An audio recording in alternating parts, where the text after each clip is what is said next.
let's talk about our motion for continuance checklist. So this is your template, and this is your master template, which you can edit, or you can edit it once you've pulled it into a specific client.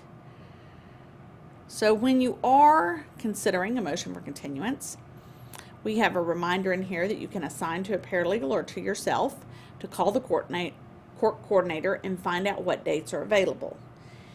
Now, anytime you see this I in the blue circle, that means there's additional information, and you can just cursor over it and see it. And sometimes you can't fit all of the statement in the original box, so you have to move on to the rest of the sentence there. So if you click on it, this is what it looks like.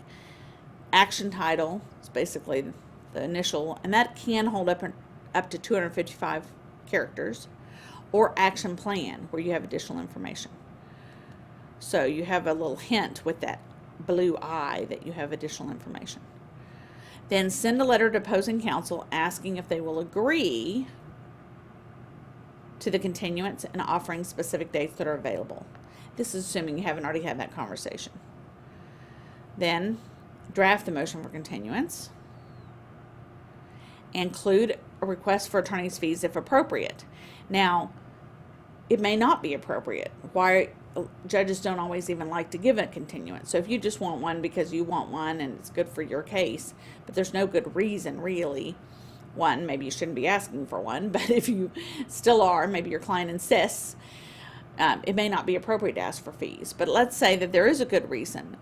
Let's say that there's a social studies psych eval being conducted and it's not going to be done in time.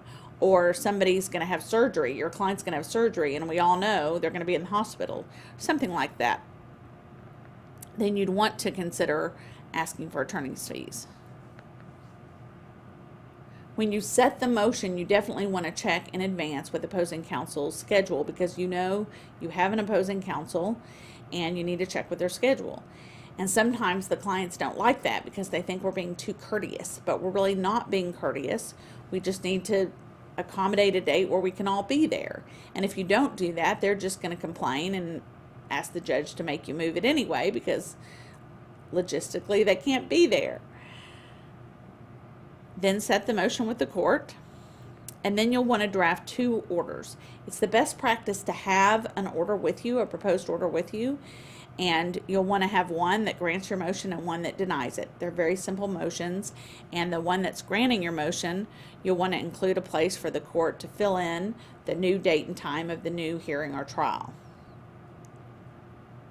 And if you are trying to protect your record, and you may need to go in the future and you don't know at that time, right, if you might need to appeal, it's very important to have the denial in written form.